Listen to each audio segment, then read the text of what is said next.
Di salvegera şeşana destpêkirina êrişên dagirkeriyê li dijî Efrînê de li seranserî herêmê çalakiyên cehreng hatin lidarxistin. Ji wan çalakiyan li Kobanê û Şehba, meşên girseyî hatin lidarxistin û êrişên dagirkeriyê hatin şermezarkirin.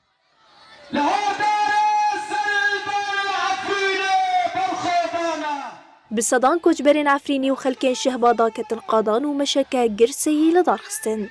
Meş ji benzînxaneya Mûşad dest pê kir û li qada ajotinê veguherî mîtîngê. Di mîtîngê de peyamên parastina xak û domandina berxwedana serdemê derketin pêş.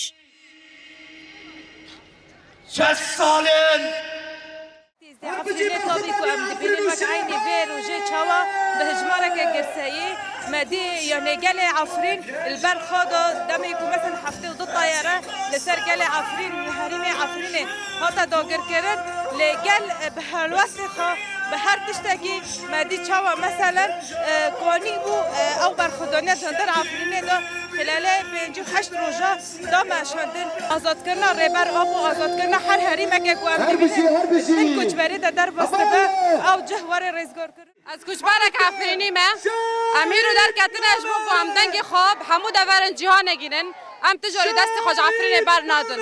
Ne 60 sal derbas bin, 1000 sal derbas be, gel zarokê zarokit me bin, ew ê Efrînê rêzgar bikin, û ji dest dagirkeran xelas kin. Bira hemû kesin di cihanê de cihan dikin, bila Erdoganê faşîst zanibe, em ti jarî destê ji Efrînê xwe bernadin. Xelkên Kobanê jî bi heman helwestê da ketin qadan û banga rizgarkirina Efrînê kirin.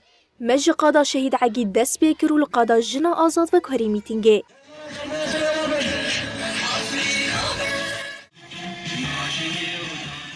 Di mîtîngê de kiryarên dagirkeriya Türk û çeteyên wê li Efrînê hatin şermezarkirin.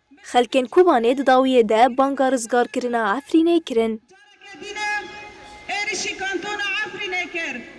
و حتی نوی گاوه کریارن کلوه داره تین قوماندن تشتن گل عفرینه پنجو حشت روزان لوی داره او ایریشن بن تانگو توپن داگر کریدا لوی داره برخودا تشتی وی ام بیجن عفرین هاتا داگر کرن دبیستی مها چلادا کریارن کو حتی نها لوی داره تین قومانده جوی روزی حتی نها تشتکی نه اخلاقیه تشتکی نه مروبیه مگو دارو دارستان تین راکرن یعنی به طایبتی دارن زیتون یکو به کدا عفرین لیا هاتبون چاندن به کدا عفرین لیا لوی داره مزن ببون هیرو او دار تین او کرن تین شکوکی دا تین راکرن.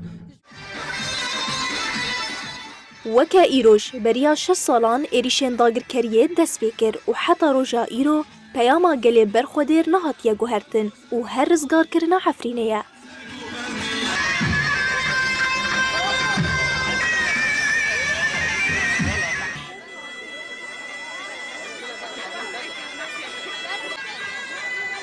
هر بجی باکنه آسایشه